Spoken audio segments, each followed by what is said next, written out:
សួស្តីបងប្អូនទាំងអស់នៅក្នុងបណ្ដាញសង្គមជាទីរាប់អានថ្ងៃនេះខ្ញុំយកវត្ថុស័ក្តិសិទ្ធិមកដាក់បង្ហាញក៏ដូចជាការចែកជាវសម្រាប់បងប្អូនដែលស្រឡាញ់ចង់បានយកទៅគោរពបូជាបាទនេះគឺជាប្រភេទកាសត្រីកាសត្រីនេះគឺជាប្រភេទកាសត្រីតៃសាក់ដែលគេរើសបាននៅតាមស្ទឹងដែលគេយល់សព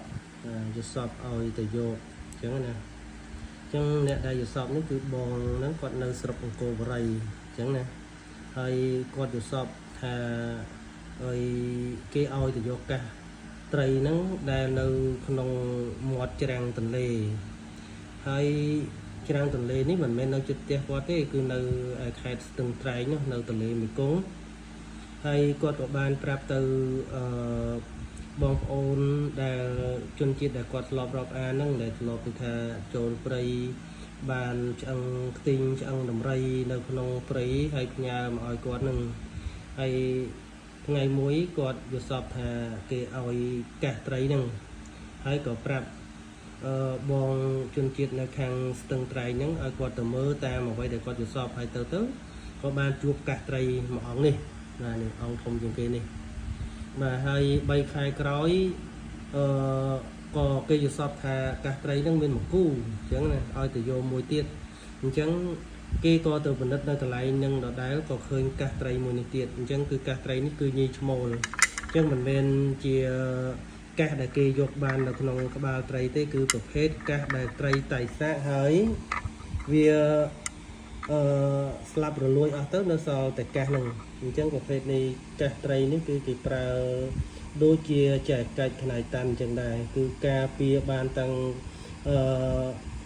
សង្គ្រាមខាងអាវុធក៏ប្រកែហើយបើខាងស្នេហ៍មេត្តាមហានិយមសម្រាប់អ្នកលក់ដូររ៉ូស៊ីក៏ពូកែអញ្ចឹងគេថាគឺជាវត្ថុស័ក្តិសិទ្ធិមួយយ៉ាងដែលត្រជាក់ត្រជុំចម្រុងចម្រើនដល់អ្នកដែលថែរក្សាអញ្ចឹងណាបងប្អូនអញ្ចឹងប្រភេទនៃកាសត្រីនេះគឺពិសេសបាទហើយនៅក្នុងត្រីបើសិនជាមានកាសនេះគឺឆ្ងល់អត់ឆ្អិនទេបាទត្រីណាក៏ដោយឲ្យតែមានកាសនៅក្នុងក្បាលនេះគឺឆ្ងល់អត់ឆ្អិនទេប៉ុន្តែកាសត្រីនេះមិនមែននៅក្នុងក្បាលត្រីទេគឺនៅក្នុងច្រាំងទន្លេមេគង្គដែលគេរើសបានតាមដែលគេយល់សពថាឲ្យទៅយកហើយគេទៅយកបានអញ្ចឹងណាបងប្អូន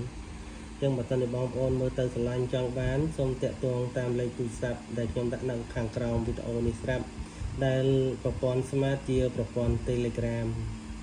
បាទសូមអរគុណនៅបងប្អូនទាំងអស់ដែលបានចូលមើលក្នុងវីដេអូរបស់ខ្ញុំនេះសូមឲ្យជួបតែសេចក្តីសុខចម្រើនគ្រប់ពេលវេលាសូមអរគុណនិងសូមជម្រាបលាកាសត្រីតៃសា